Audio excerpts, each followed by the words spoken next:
Amelia stood at the front door of her own home, her key refusing to turn in the lock. After 3 days in Chicago closing the biggest deal of her career, all she wanted was to collapse on her own couch in her own living room. But the lock had been changed. Through the window, she could see strangers sitting at her dining table. A woman she'd never met was serving dinner on the china plates Amelia's grandmother had left her. 3 children ran through the hallway where Amelia's family photos once hung. Instead, unfamiliar faces smiled down from the walls. Her phone buzzed. Julian's text was short and cold, "Come to the back door."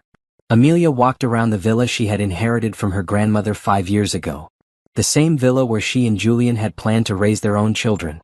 The same villa where she had poured her heart into every renovation, every garden bed, every carefully chosen piece of furniture. Julian opened the back door before she could knock. His face held no warmth, no explanation, no apology. Behind him, she could hear laughter and children playing sounds that should have filled her with joy but instead felt like knives in her chest. "What's going on?" Amelia asked, though part of her already knew the answer would destroy everything. "I gave the house to Patricia and her family," Julian said, referring to his sister. "They needed a place to live, and this house is too big for just us anyway." Amelia stared at him. "You gave away my house. My grandmother's house. It's our house, Amelia. We're married. What's yours is mine, and I decided this was the right thing to do. Patricia has 3 kids and they've been struggling since her divorce. This house can fit all of them. This house is mine. My grandmother left it to me specifically. You know that." Julian shrugged. "Well, it's theirs now. Patricia already changed the locks and moved all their stuff in. They're settled." Amelia felt the world spinning around her. "Where am I supposed to live? You travel so much for work anyway. Get a condo or something smaller. You don't need all this space." The casual way he dismissed her life, her home, her inheritance made Amelia's hands shake. This was the man she had loved for 8 years, married for 5. The man who had held her when her grandmother died, who had promised to honor the memory of the woman who raised Amelia when her parents couldn't. "I want them out," Amelia said quietly. "That's not happening. They're family, Amelia. Blood family. They need this more than you do. I am your family. I'm your wife." Julian looked at her with something that might have been pity. "You're barely here anyway. Always working, always traveling. Patricia will actually live here, make it a real home with real family in it." Amelia realized in that moment that she was looking at a stranger. This wasn't the man she married. Or maybe it was, and she had been blind to who he really was all along. "I'm calling the police," she said. "Go ahead. I'm on the deed too, remember? I had every right to invite family to stay here.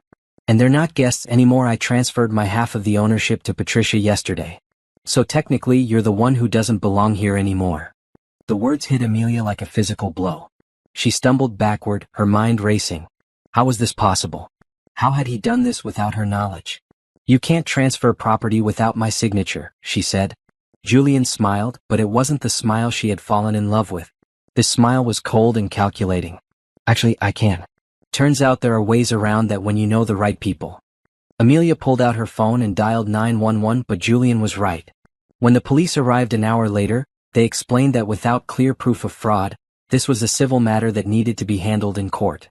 Patricia showed them documents that appeared to give her family the right to be there. As the police car drove away, Amelia stood on the sidewalk looking at her own home, the home where strangers now lived, where her belongings had been packed into boxes and left by the garage like trash. "You have until tomorrow to get your things," Julian called from the front door. "Patricia wants to redecorate anyway." That night, as Amelia sat in a hotel room with only the clothes in her suitcase, she made a decision that would change everything. She wasn't going to beg.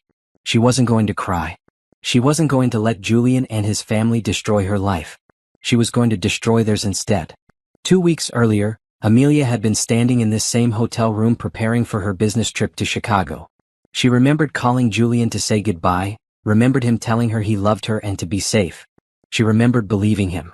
Now, sitting on the same bed with legal documents spread around her, she was seeing their entire marriage through different eyes. Every conversation, every decision, every moment when she had trusted him completely. The villa had been her sanctuary long before Julian entered her life. Her grandmother, Rose, had bought the land in 1985 with money she saved working double shifts as a nurse for 30 years. Rose had designed every room herself, planted every tree in the garden, laid every stone in the walkway with her own hands. When Rose got sick, she made Amelia promise something, This house is your independence, baby girl. Don't ever let anyone take that from you. Men come and go, but land is forever.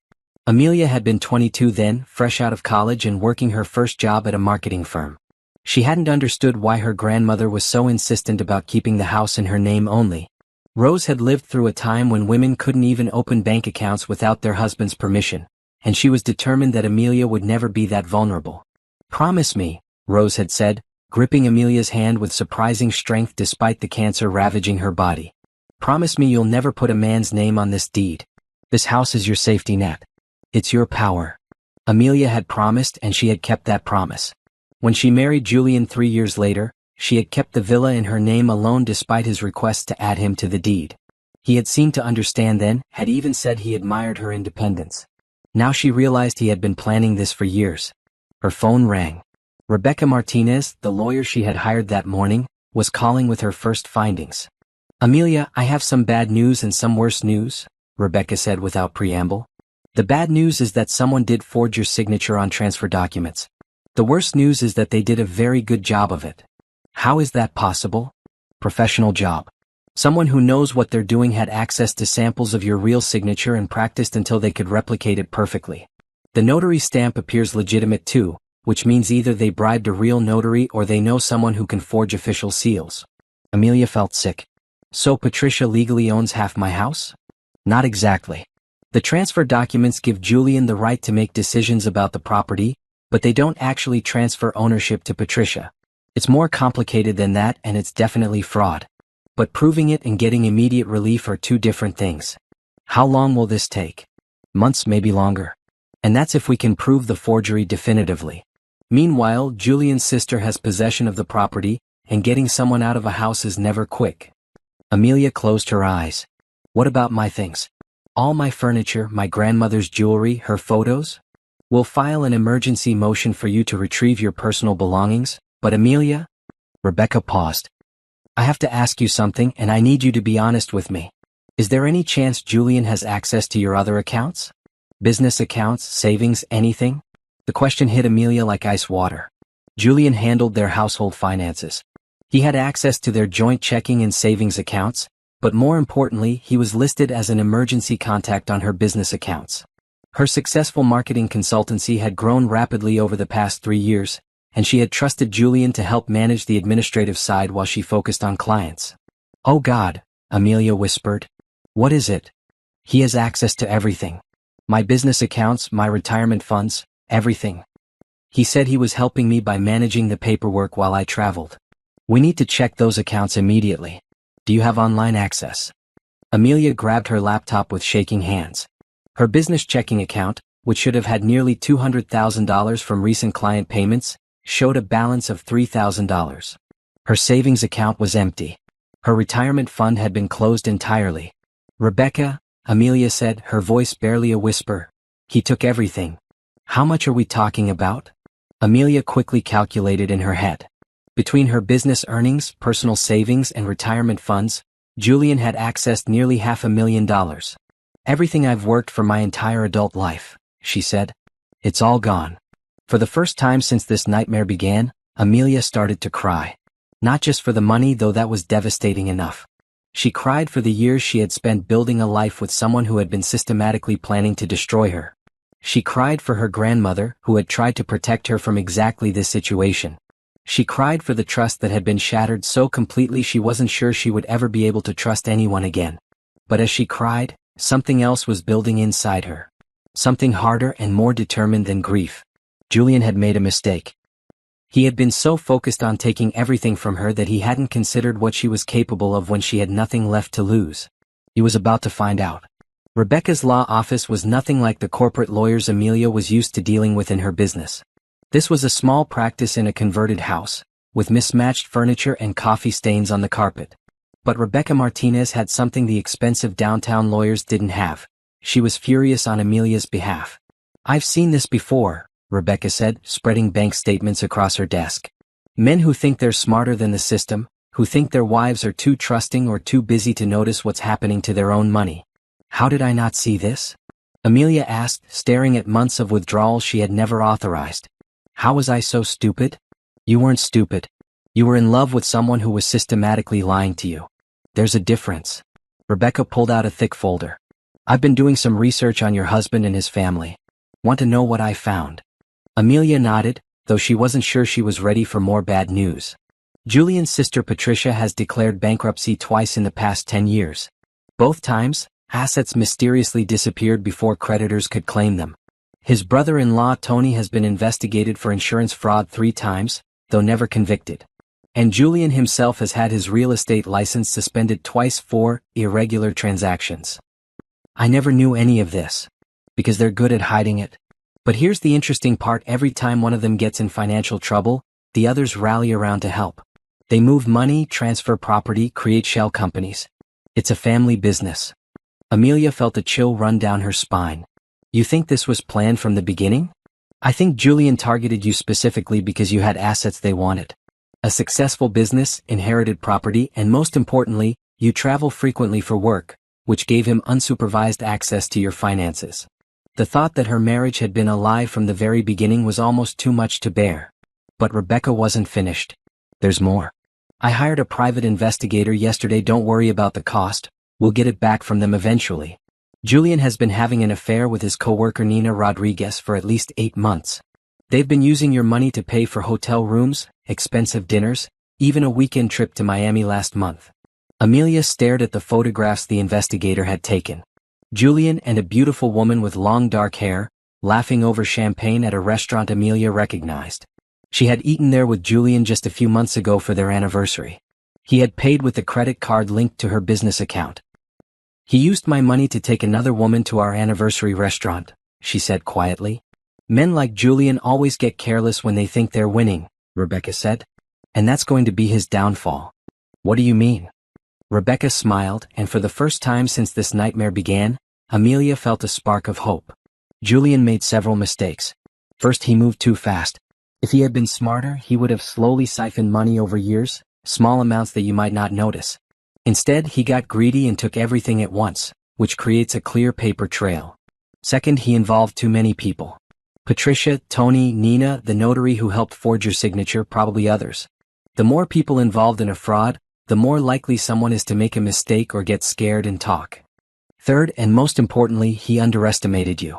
He thinks because you trusted him before, you'll be too heartbroken or too confused to fight back effectively. Rebecca leaned forward. He's wrong about that, isn't he? Amelia thought about her grandmother, who had worked double shifts for 30 years to buy that house. She thought about the business she had built from nothing, working 18-hour days and sleeping in her office during the early years.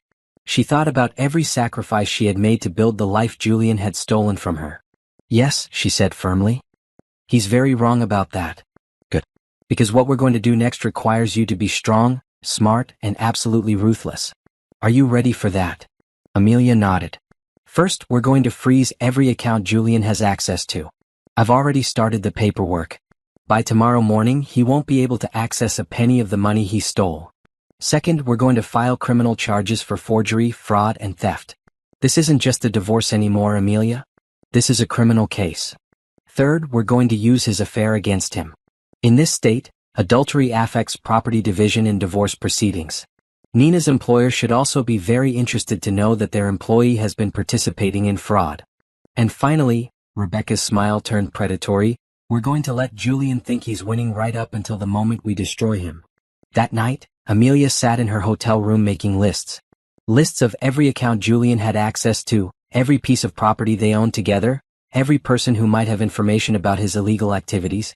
She also made a list of every lie he had told her, every time he had manipulated her trust, every moment when she should have seen what he really was. Tomorrow the real work would begin. Tomorrow she would start taking back everything Julian had stolen from her.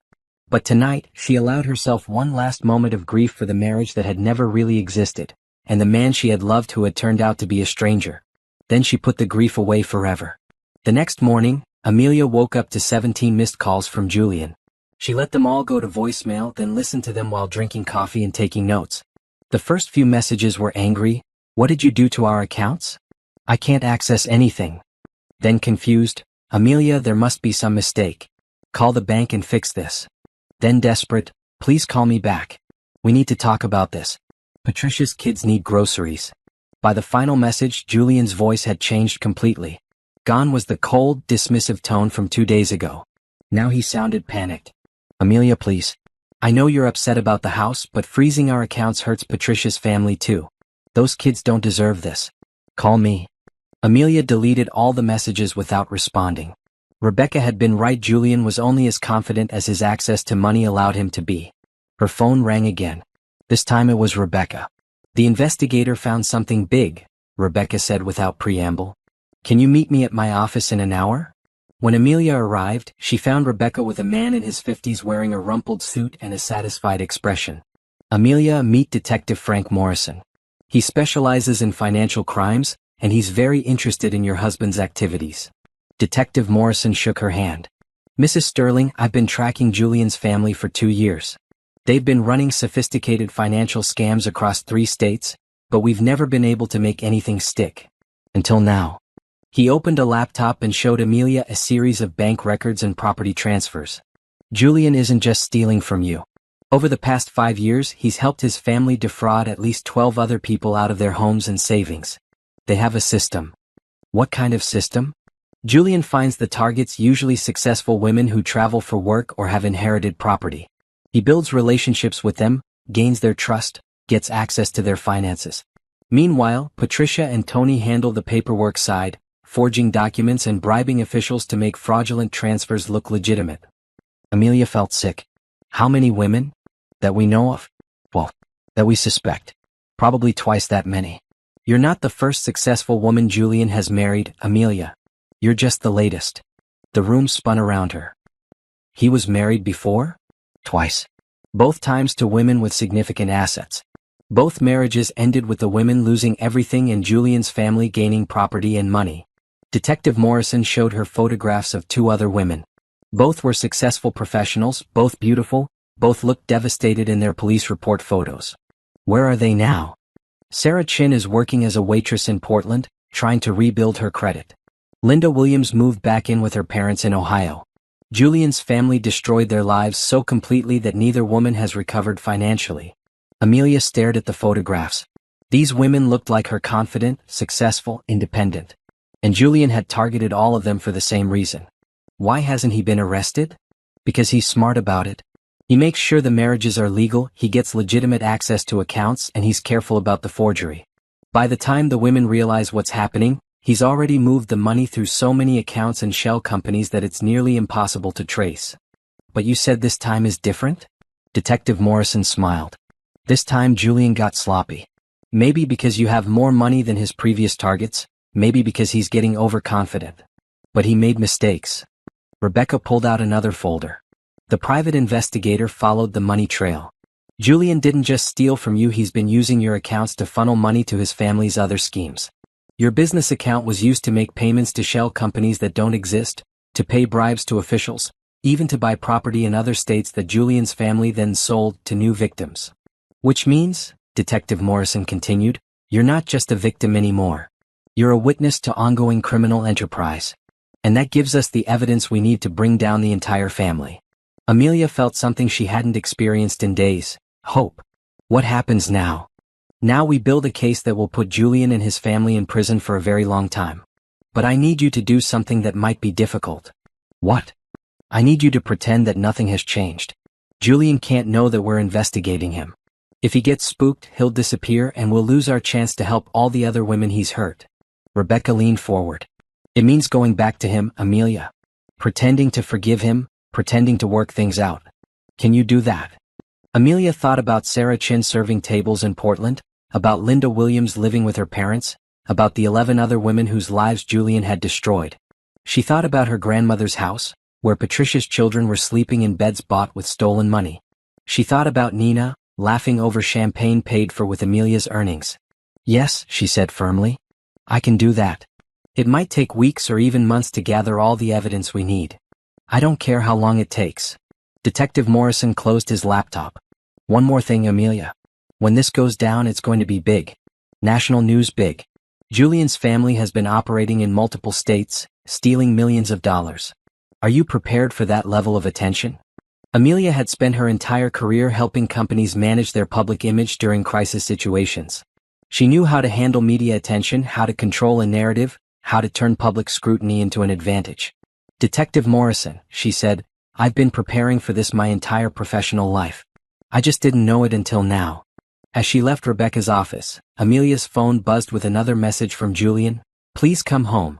We can work this out." For the first time in days, she texted him back, "I'll be there tonight. We need to talk." Julian had no idea that when she walked through that door, she would be wearing a wire. Amelia sat in her car outside the villa for 10 minutes, steadying her breathing and running through everything Detective Morrison had taught her about wearing a recording device. The small wire was hidden beneath her blouse, so tiny she kept forgetting it was there until she moved wrong and felt the tape pull at her skin. "Remember," Morrison had said during their afternoon training session, "act like you're heartbroken but willing to forgive. Let Julian think his manipulation is working. The more comfortable he gets, the more likely he is to say something incriminating." Now, looking at her grandmother's house with its windows glowing warmly in the evening light, Amelia felt a surge of rage so powerful it almost broke her resolve. Inside those walls, Patricia's family was living off stolen money, sleeping in beds Amelia had paid for, eating food bought with her grandmother's inheritance. But she couldn't think about that now. She had to focus on the performance. Julian opened the front door before she could knock, his face a carefully composed mask of relief and remorse. "Amelia, thank God. I was so worried when you wouldn't answer my calls." He reached for her and she had to force herself not to pull away from his touch. Instead, she let him embrace her, let him stroke her hair the way he used to when she was upset about work. "I'm sorry about the accounts," he said quietly. "I know freezing them was your way of getting my attention and it worked. We need to talk about all of this." Amelia pulled back and looked at him. "Julian, I don't understand what's happening. This isn't like you." I know, and I'm sorry. Come inside." Patricia took the kids to McDonald's so we could have privacy. As they walked through the front door, Amelia had to bite her tongue to keep from screaming. The living room had been completely rearranged. Her grandmother's antique furniture was gone, replaced with Patricia's cheap modern pieces. The family photos on the mantel were all of Patricia's children, as if Amelia had never existed here at all. "Where is my grandmother's furniture?" she asked, her voice barely controlled. Julian looked uncomfortable. Patricia needed to make the space work for her family. "Don't worry, your stuff is safe in storage." "My stuff?" "Our stuff. You know what I mean." They sat on the couch that used to be in Patricia's apartment, and Julian took Amelia's hands in his. "I know this looks bad," he said. "I know I handled this all wrong. But I want you to understand why I did it. Then explain it to me." Julian launched into what was clearly a rehearsed speech about family loyalty and Patricia's desperate situation after her divorce. He talked about the children needing stability and how the villa was too big for just him and Amelia anyway. "But this was my grandmother's house," Amelia said, letting her voice break slightly. "She left it to me specifically. I know, and I should have talked to you first. But you're always traveling, always working, and Patricia needed help immediately. I thought once you saw how happy the kids were here, you'd understand." It was a masterful performance. Julian sounded sincere, apologetic, reasonable. If Amelia hadn't known the truth about his previous marriages and the systematic way he had stolen from other women, she might have believed him. "What about our accounts?" she asked. "Julian, there's hundreds of thousands of dollars missing." For just a moment, Julian's mask slipped. She saw something cold and calculating flash across his face before he recovered. "That's more complicated," he said. "I've been helping Patricia and Tony with some business investments. Real estate opportunities that couldn't wait for lengthy discussions." "You used my business money for investments without telling me?" "I was going to tell you when you got back from Chicago. The returns are already looking good, you'll actually make money on this." Amelia let tears come to her eyes. It wasn't hard, she was genuinely devastated, just not for the reasons Julian thought. "I feel so lost," she whispered. "I come home to find strangers in our house, all our money gone, and you're talking about business investments like this is normal." Julian moved closer and pulled her against his chest. "I know this is a lot to process, but I need you to trust me like you always have. Have I ever made a decision that wasn't good for both of us?" The question was so absurd that Amelia almost laughed. Instead, she nodded against his shoulder. "What happens now?" she asked. "Now we work together to fix this. You unfreeze the account so I can manage the investments properly, and we find you a nice condo closer to the airport since you travel so much. Patricia and her family can stay here and take care of the property. And we stay married?" Julian pulled back and looked at her with what appeared to be genuine affection. Of course we stay married. I love you, Amelia. This is just a rough patch. As he said it, Amelia's phone buzzed with a text message. Julian glanced at it automatically and his face changed completely. The message was from Nina. Can't wait to see you tonight. Should I bring the wine? Julian went very still. Who is Nina? I don't know, Amelia said truthfully. Wrong number, I guess. But Julian was staring at the phone with an expression Amelia had never seen before, pure panic. Julian, she said softly. Is everything okay? Everything's fine, he said quickly, but his voice was strained. Just someone I work with. I should probably call her back and let her know she has the wrong number. Amelia watched him struggle to compose himself, watched him try to figure out how much she knew and how much she suspected. This was the moment Detective Morrison had prepared her for, the moment when Julian's own guilt would make him careless. Actually, she said, there's something else I need to tell you. Julian went very still. I hired a lawyer yesterday. Just to understand my options, you know? I was so confused about the house and the money that I needed someone to explain what was happening. What kind of lawyer? Just a divorce attorney. Rebecca Martinez. She seemed nice. Julian's face went completely white. What did you tell her? Just the basic situation. About the house and the missing money. She said it might be complicated to sort out since we're married, but that there are ways to protect my business assets. Julian stood up abruptly and began pacing the room. Amelia, you can't trust lawyers. They just want to make money by destroying marriages. Whatever she told you, it's not true. She didn't tell me anything except that I should talk to you directly. Good. That's good. Julian was clearly trying to think several steps ahead. Did you sign anything? Give her any documents? Just a basic retainer agreement. Why? Julian forced a smile that looked more like a grimace. No reason. I just want to protect our privacy during this difficult time. Amelia's phone buzzed again. This time the message was from Rebecca. Got everything we need. You can come home now. Julian didn't see this message, but Amelia stood up anyway. I should go back to the hotel, she said. I need time to think about everything you've told me. Stay here tonight, Julian said quickly.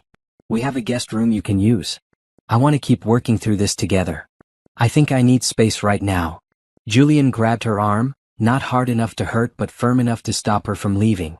For a moment, his mask slipped completely, and Amelia saw something that made her blood run cold. Amelia, he said, his voice low and controlled, I think it would be better if you stayed here tonight. It wasn't a request. Amelia had been in enough high-stakes business negotiations to recognize a threat when she heard one, even when it was delivered in a calm, reasonable tone. Julian's grip on her arm was light, but his message was clear. She wasn't leaving until he decided she could. Of course, she said, keeping her voice steady.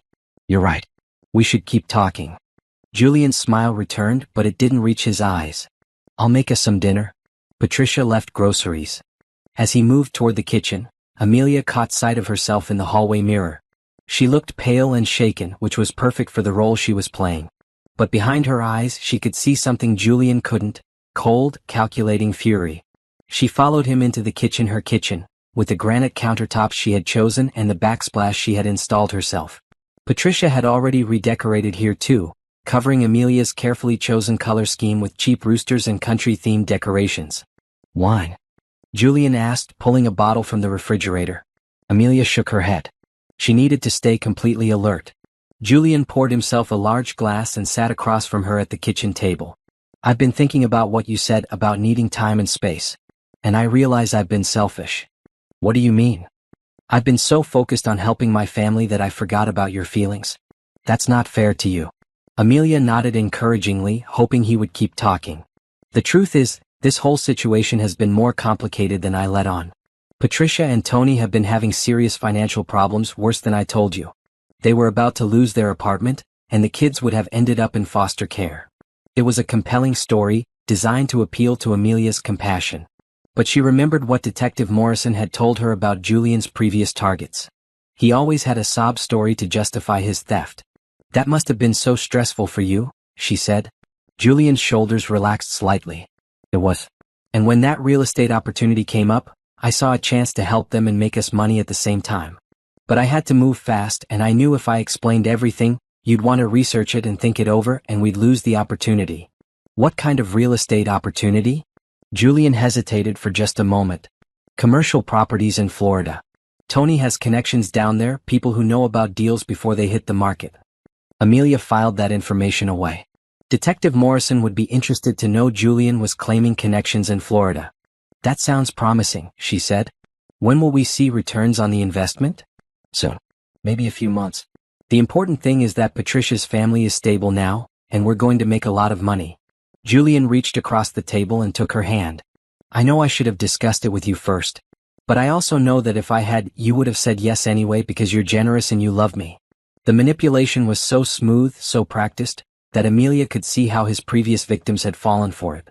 Julian was making her complicit in her own victimization, suggesting that she would have agreed to the theft if only he had asked nicely. You're right, she said softly.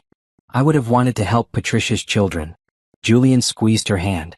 I knew you'd understand once I explained everything properly. There's just one thing I'm still confused about. Julian's hand went still on hers.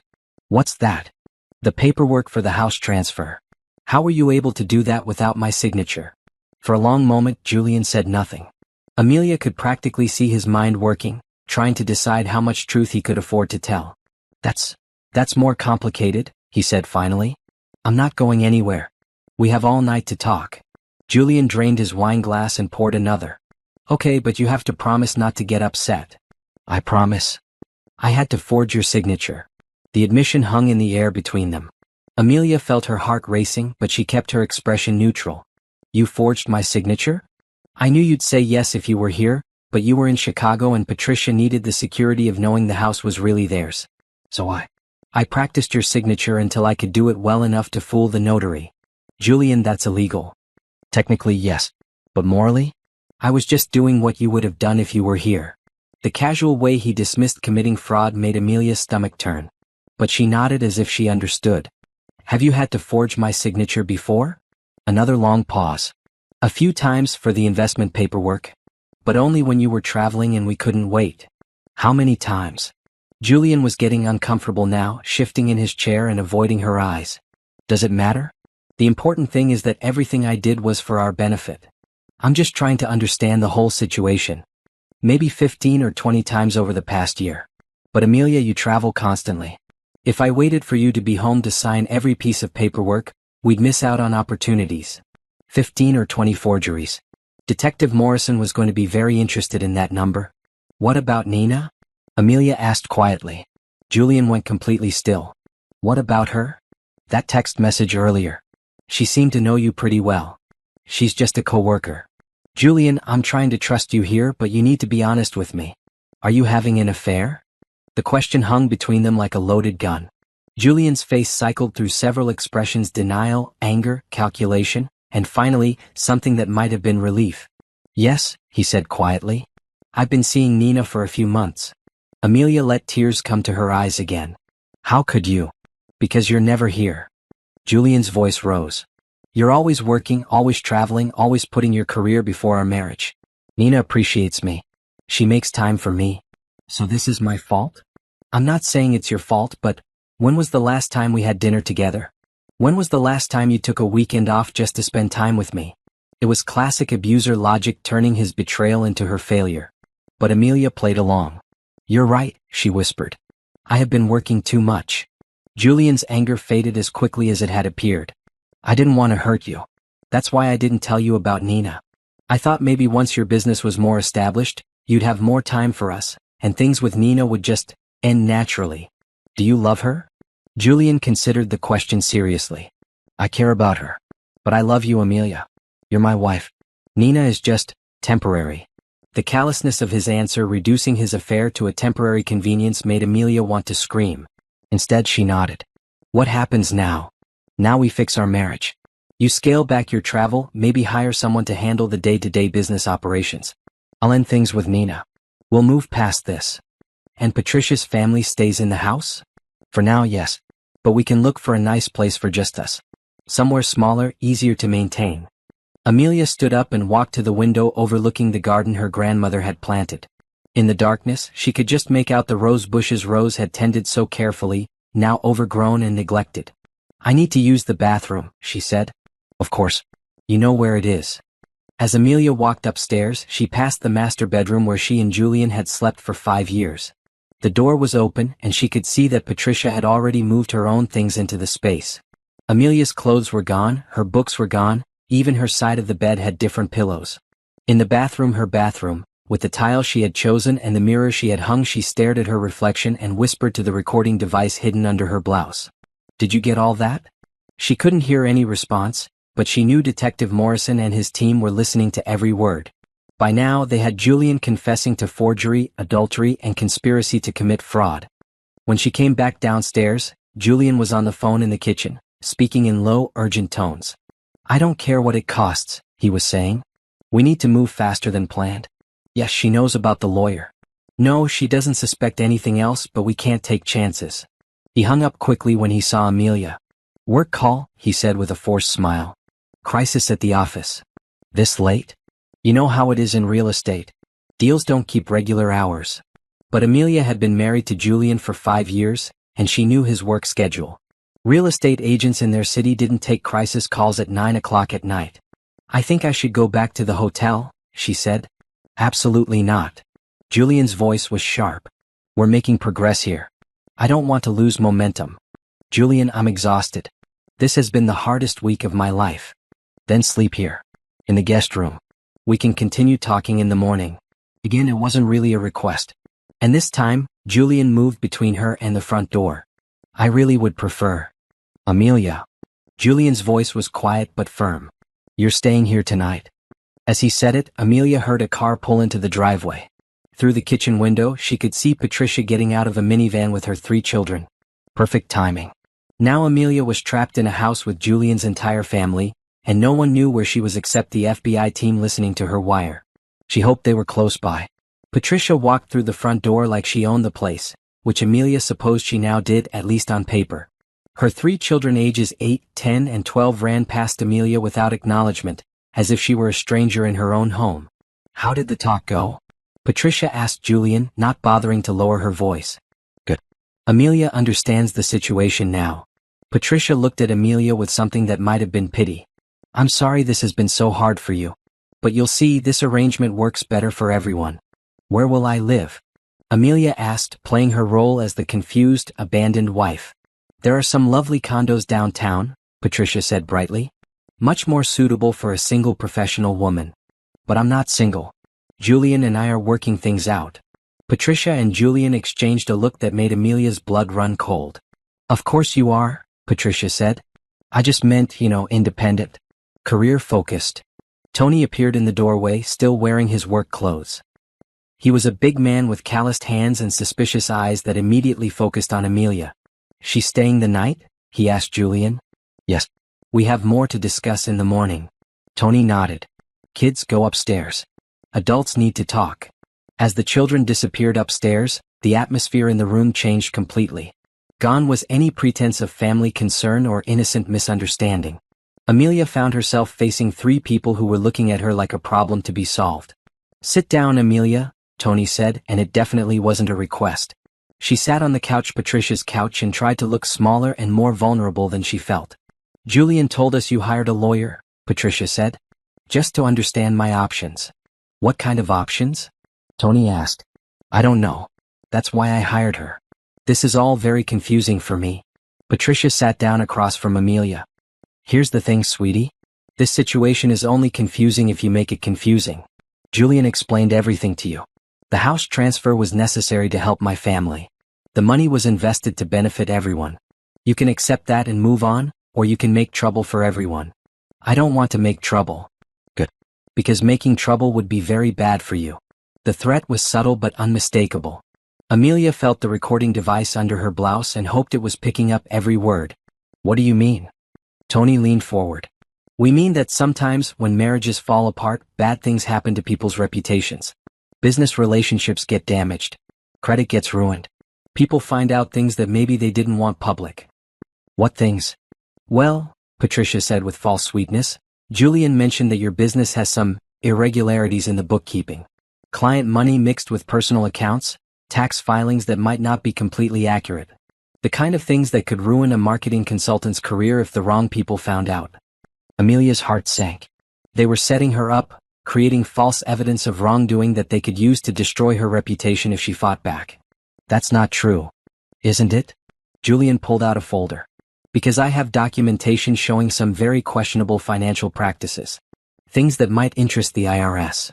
He spread papers across the coffee table, bank statements and transaction records that had clearly been doctored to make Amelia's legitimate business practices look fraudulent.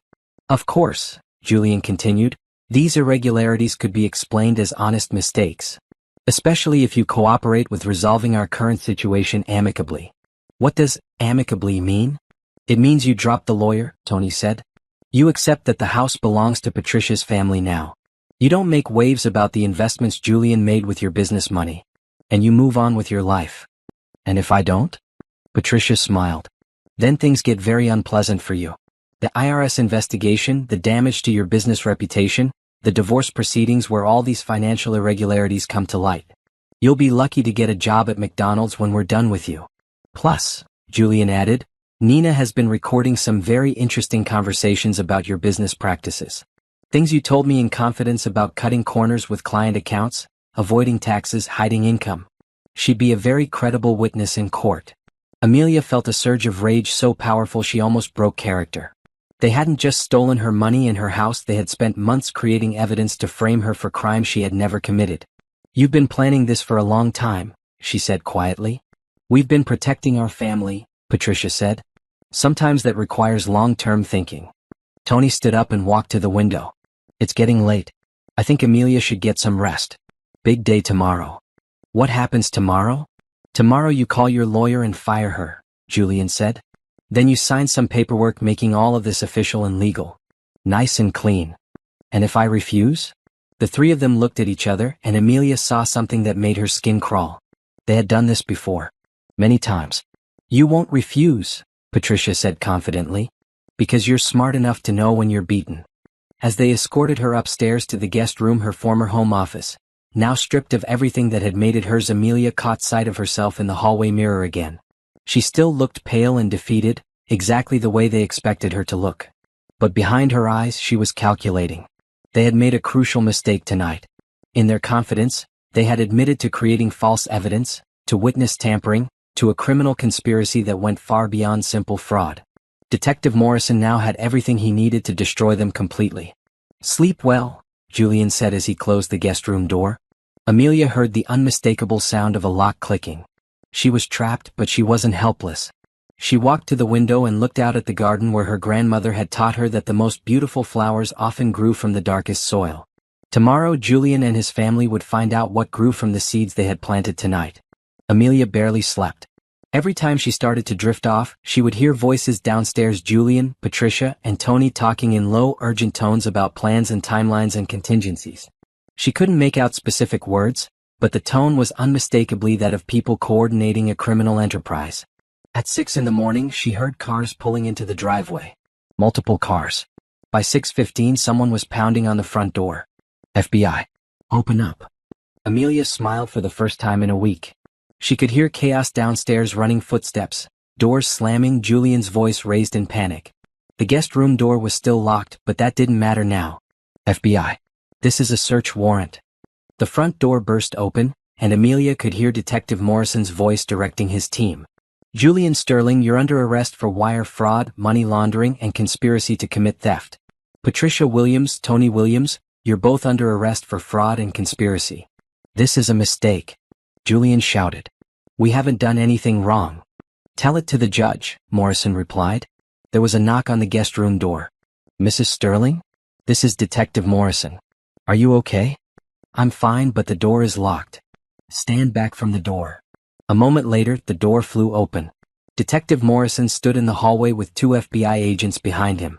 Are you hurt? No, but they threatened me last night. They have fake evidence they were planning to use against me. We heard everything. The recording device worked perfectly. As they escorted her downstairs, Amelia saw Julian in handcuffs by the front door. His face was a mask of rage and disbelief. Amelia, how could you do this? He called out. We're married. We're supposed to be a team. She stopped and looked at him, really looked at him for what she knew would be the last time. We were never a team, Julian. I was just your latest victim. You're going to regret this, he snarled, All pretense of love finally dropped. When this is over, you'll have nothing. Nina and I will make sure of that. Detective Morrison stepped between them. Actually, Julian, Nina's not going to be helping you with anything. She's been cooperating with us for the past month. Julian's face went white. That's impossible. Nina Rodriguez came to us after she figured out you were using her to commit fraud. Turns out she's not as stupid as you thought. She's been recording your conversations and documenting your criminal activities. She loves me. She loves her freedom more. In exchange for full cooperation, she's getting immunity from prosecution. As they led Julian away, he was still screaming about betrayal and revenge. But his voice got smaller and smaller until Amelia couldn't hear it anymore. Patricia and Tony were already in separate police cars. Patricia's children were being cared for by social services until relatives could be located. What happens now? Amelia asked. Now we search the house and gather evidence. This case is going to take down a criminal network that's been operating for years. Rebecca appeared at Amelia's side. Are you okay? I think so. Is it really over? The criminal case is just beginning, but your part in it is done. Julian and his family are going to prison for a very long time. Detective Morrison joined them. We found something you should see. He led them to Julian's home office, where FBI agents were photographing documents and seizing computer equipment. He kept detailed records of everything. Every victim, every forged signature, every dollar stolen. It's like he was proud of what he was doing. On Julian's desk, Amelia could see files labeled with women's names. Sarah Chin, Linda Williams, at least a dozen others. And at the bottom of the stack, a thick file labeled Amelia Sterling Phase 3. Phase 3? She asked. Detective Morrison opened the file. Phase 1 was gaining your trust and access to your accounts. Phase 2 was the systematic theft of your assets. Phase 3 was framing you for financial crimes and destroying your reputation so you couldn't fight back. The file contained the fake evidence Julian had shown her the night before, plus detailed plans for destroying her business relationships and making her appear unstable and vindictive. He was going to ruin my life completely. He tried to ruin your life, Rebecca corrected. But instead, he ruined his own. As the FBI continued their search, Amelia walked through her grandmother's house, seeing it clearly for the first time since this nightmare began. Patricia's cheap furniture looked shabby and temporary against Rose's solid craftsmanship. The country decorations looked ridiculous in rooms designed for elegance and comfort. How long before I can move back in? She asked. A few weeks, Detective Morrison said. We need to process the scene and untangle the property transfers. But Rebecca's already filed paperwork to have the fraudulent transfers reversed. What about my money? Most of it is recoverable. Julian was sloppy about hiding the stolen funds. Between asset forfeiture and restitution orders, you should get back almost everything he took. Amelia nodded, but she realized the money wasn't what mattered most anymore. What mattered was that Julian and his family would never hurt another woman the way they had hurt her and so many others. There's something else, Detective Morrison said. The other victims want to meet you. Sarah Chin flew in from Portland this morning. Linda Williams is driving down from Ohio. They want to thank you. Thank me? For being strong enough to fight back. For giving us the evidence we needed to get justice for all of them. That afternoon, Amelia sat in Rebecca's office with Sarah and Linda and 3 other women whose lives Julian's family had destroyed. They shared their stories, their pain, and finally, their hope that justice would be served. I never thought I'd get my life back, Sarah said. When Julian took everything from me, I felt like I'd never be able to trust anyone again. Me too, Linda agreed. But seeing him in handcuffs today, it feels like I can finally breathe again. As they talked, Amelia realized something important. Julian had tried to isolate her, to make her feel like she was alone and helpless. But she wasn't alone. She was part of a community of strong women who had survived his manipulation and would now help each other heal. That night, Amelia sat in her hotel room, the same hotel room where this journey had begun a week ago, and called her grandmother's sister in Atlanta. Aunt Rose, she said, I kept my promise. I protected the house. I know you did, baby girl. Your grandmother would be so proud. I think she was watching over me this whole time. She was. And now she can rest easy, knowing you're strong enough to handle anything life throws at you. As Amelia hung up the phone, she realized that Julian had been wrong about one thing. This experience hadn't broken her. It had revealed just how strong she really was. And tomorrow she would start building a life that no one could ever take away from her again. 3 months later, Amelia stood in the doorway of her grandmother's house, breathing in the familiar scent of rose polish and lavender sachets. The FBI had finished their investigation, the courts had reversed all fraudulent property transfers, and the house was officially hers again. But more than that, it felt like home again. She had spent the past month undoing all of Patricia's changes. The cheap furniture was gone, replaced with Rose's antique pieces that had been in storage. The country decorations had been removed, revealing the elegant crown molding and hardwood floors that had been hidden beneath them. The family photos were back on the mantel, showing 3 generations of strong women who had called this house home. In the garden, Amelia had hired a landscaper to restore her grandmother's rose bushes. They were blooming again, filling the air with the same sweet scent she remembered from childhood. Her phone rang. Rebecca's name appeared on the screen. "Good news," Rebecca said without preamble. "Julian's plea hearing is scheduled for next week. His lawyer is recommending he accept the prosecution's offer." "What's the offer?" 25 years in federal prison, no possibility of parole before 15. Patricia and Tony are getting similar sentences. Amelia felt a deep satisfaction at the news, but also something else, relief that it was finally over. What about the other victims? Full restitution for everyone. The court is also ordering Julian's family to pay damages for emotional distress and legal fees. Sarah Chin will get enough money to buy her own house. Linda Williams can afford to go back to school and finish her degree. That's wonderful. There's more. The FBI found evidence of at least 23 victims over the past 8 years. Julian's family stole more than $4 million total. This is going to be one of the biggest domestic fraud cases in state history. After hanging up with Rebecca, Amelia walked through the house, thinking about all the changes in her life since that night when she couldn't get her key to work in her own front door. Her business was thriving again. Once word got out about her experience, she had been flooded with calls from other business owners who wanted to hire someone they knew could handle a crisis. She had even started a new service specifically for people dealing with financial fraud and identity theft. More importantly, she had started a support group for women who had been victims of financial abuse. They met every Tuesday evening in the community center, sharing their stories and helping each other rebuild their lives. Sarah Chin had moved back from Portland and was now working as Amelia's business manager. Linda Williams was taking classes to become a financial advisor, specifically to help other fraud victims understand their rights and options. "We're like a sisterhood," Sarah had said at their last meeting. Julian thought he was destroying individual women, but instead he created a network of women who will never let anyone take advantage of us again. As evening approached, Amelia heard a car pull into the driveway. Through the window she could see a man getting out of a silver truck. He was tall and broad-shouldered, with kind eyes and a gentle smile. Michael Harrison was the architect she had hired to restore some of the house's original features. He was also, unexpectedly, becoming something more important in her life. "How does it look?" he called as he walked up the front steps. "Perfect," Amelia replied, opening the door to let him in. They had been taking things slowly. After Julian's betrayal, Amelia had been certain she would never trust another man. But Michael was patient and understanding. He never pushed for more than she was ready to give, and he had proven his trustworthiness in dozens of small ways over the past 2 months. "The contractor finished the master bathroom renovation today," he said, pulling out his phone to show her photos. "Want to see?" They walked upstairs together, and Amelia gasped when she saw the bathroom. Michael had restored it to exactly the way it had looked when her grandmother was alive, complete with the original clawfoot tub and vintage fixtures. "It's beautiful," she said, running her hand along the restored marble countertop. "Your grandmother had excellent taste. She had excellent judgment about everything, including people." Michael smiled. "Speaking of judgment, I have something to ask you." Amelia tensed slightly. Even after all this time, unexpected questions still made her nervous. "There's a house for sale across town," Michael said.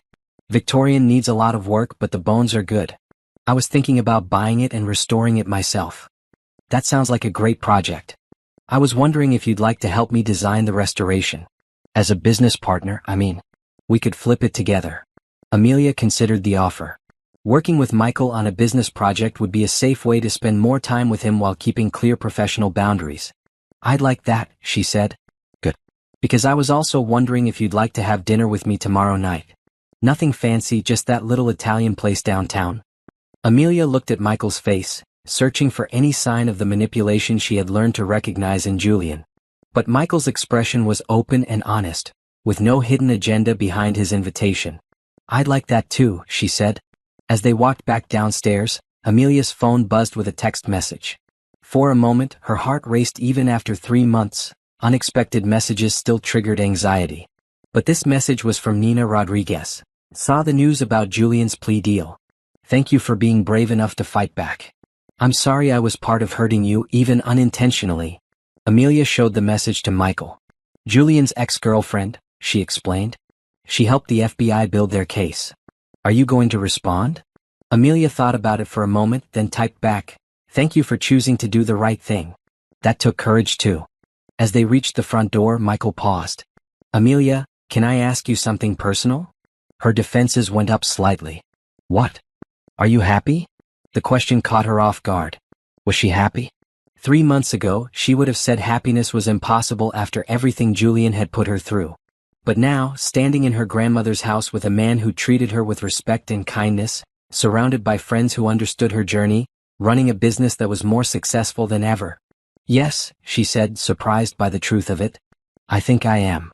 "Good. You deserve to be happy." After Michael left, Amelia made herself a cup of tea and sat on her grandmother's front porch, watching the sun set over the garden Rose had planted so many years ago. Tomorrow, Julian would accept his plea deal and begin serving a sentence that would keep him in prison until he was an old man. Patricia and Tony would face similar fates. The money they had stolen would be returned to their victims, and the lives they had destroyed would be rebuilt. But tonight, Amelia was simply grateful to be home, surrounded by memories of love and protected by walls that could never be taken from her again. She raised her teacup in a toast to her grandmother's memory. "Thank you for teaching me that the most important things in life can't be stolen," she said quietly. "They can only be given freely or built with your own hands." As if in response, a gentle breeze stirred the rose bushes, filling the evening air with the sweet scent of new blooms. 1 year later, Amelia stood at the podium in the downtown conference center, looking out at an audience of 200 women. The annual Rebuild and Rise conference had grown from her small Tuesday night support group into a statewide organization helping victims of financial abuse. "A year ago," she began, "I thought my life was over. I had lost my home, my savings, and my trust in other people. I felt like I would never be whole again." In the front row, she could see Sarah Chin and Linda Williams, both of whom had become close friends and business partners. In the middle section, she spotted Detective Morrison and Rebecca Martinez, who now served on the board of her nonprofit foundation. "But I learned something important during that terrible time. We are not defined by what is taken from us. We are defined by what we choose to build after the theft." The audience erupted in applause. These were women who understood exactly what she meant. Some were still in the early stages of recovery, still fighting legal battles and rebuilding their finances. Others, like Amelia, had moved beyond survival into thriving. Today, I want to share some specific strategies for not just surviving financial abuse, but transforming the experience into strength and wisdom. As she spoke, Amelia caught sight of Michael in the back of the room. He was holding a bouquet of roses from her grandmother's garden, waiting to congratulate her after her speech. They had been dating for 8 months now, taking things slowly but steadily, building something real and healthy together. Last week, he had asked if she would consider moving in with him after his house renovation was complete. It was a big step, but Amelia found herself excited about the possibility rather than terrified. Michael had proven over and over that he respected her independence and supported her goals. "The most important thing I learned," Amelia continued, "is that healing is not a destination. It's an ongoing process of choosing courage over fear, trust over suspicion, and hope over despair." After her speech, Amelia was surrounded by women wanting to share their stories, ask for advice, or simply say thank you. She spent an hour listening, encouraging, and connecting women with resources that could help them. Finally, Michael appeared at her elbow with the roses. "Beautiful speech," he said, kissing her cheek. "Your grandmother would be proud." "I think she would be." "Ready to go home?" "Actually, I have a surprise for you first." Michael led her outside to his truck, where a large gift box sat in the passenger seat. "What's this?" "Open it and see." Inside the box was a small bronze plaque that read, "The Rose Williams Memorial Garden in honor of all women who plant seeds of strength for future generations." "Michael, this is beautiful. But what's it for?" "Come on, I'll show you." They drove to the community center where Amelia's support group met every Tuesday. But instead of going inside, Michael led her around to the back of the building, where a small courtyard had been under construction for the past month. The space had been transformed into a beautiful memorial garden, with rose bushes, benches, and walking paths. In the center was a fountain surrounded by plaques bearing the names of women who had overcome financial abuse. The community center board approved the project last month, Michael explained. Sarah and Linda helped design it, and Rebecca handled all the legal paperwork. The garden is dedicated to your grandmother's memory, but it's also a space where women can come to find peace and strength. Amelia walked through the garden, reading the plaques and running her hands over the rose bushes that reminded her so much of her grandmother's garden. "It's perfect," she whispered. "There's one more thing," Michael said, pointing to a bench near the fountain. Amelia walked over and saw a small brass plate attached to the back of the bench. For Amelia Sterling, who turned her pain into purpose and her healing into hope for others. She sat down on the bench and began to cry, not from sadness, but from overwhelming gratitude for the life she had built from the ashes of Julian's betrayal. Michael sat beside her and took her hand. "I have something else to tell you," he said quietly. Amelia looked at him, suddenly nervous. "What?" "I love you." The words hung in the air between them. It was the first time either of them had said it, though Amelia had been feeling it for months. "I love you too," she said, and meant it completely. "I know we're taking things slowly and I don't want to rush anything. But I want you to know that I'm in this for the long haul. Whatever you need, however long it takes, I'm not going anywhere." Amelia squeezed his hand. "I'm not going anywhere either." As they sat in the garden together, Amelia thought about the journey that had brought her to this moment. Julian's betrayal had nearly destroyed her, but it had also revealed strength she didn't know she possessed. It had connected her with other women who understood her pain and shared her determination to help others. Most importantly, it had taught her the difference between a partner who takes and a partner who gives, between someone who diminishes your dreams and someone who helps you build them. Her phone buzzed with a text message from Sarah. "Saw the news. Julian's parole application was denied. He'll serve the full 15 years minimum. Justice served." Amelia showed the message to Michael, then deleted it without responding. Julian was no longer part of her story except as a cautionary tale she shared with other women. He had become irrelevant to her happiness. "Ready to go home?" Michael asked. "Yes, but let's stop by the house first. I want to pick some roses for the dinner table." They drove to Amelia's grandmother's house, where the garden was in full bloom. As they cut roses together, Amelia remembered Rose's words about the most important things in life being built with your own hands. She had built a new life from nothing. She had built a business that helped other people. She had built friendships that would last forever. And now, maybe she was building something beautiful with Michael. That evening, as they sat at her grandmother's dining table with fresh roses in a crystal vase between them, Amelia felt completely at peace. The house was filled with love and laughter again. The garden bloomed with new life. And she was surrounded by people who valued her for who she was, not what she could give them. Julian had tried to take everything from her, but in the end, he had given her something invaluable. The knowledge that she was strong enough to survive anything and wise enough to build something better from the wreckage. As the sun set over the garden her grandmother had planted so many years ago, Amelia raised her wine glass in a toast. "To new beginnings," she said. "To new beginnings," Michael agreed. And in the golden light of evening, surrounded by the scent of roses and the promise of tomorrow, Amelia Sterling finally understood what true happiness felt like. It felt like coming home to a life she had built with her own hands, protected by love that could never be stolen, and shared with people who would never betray her trust. It felt like victory.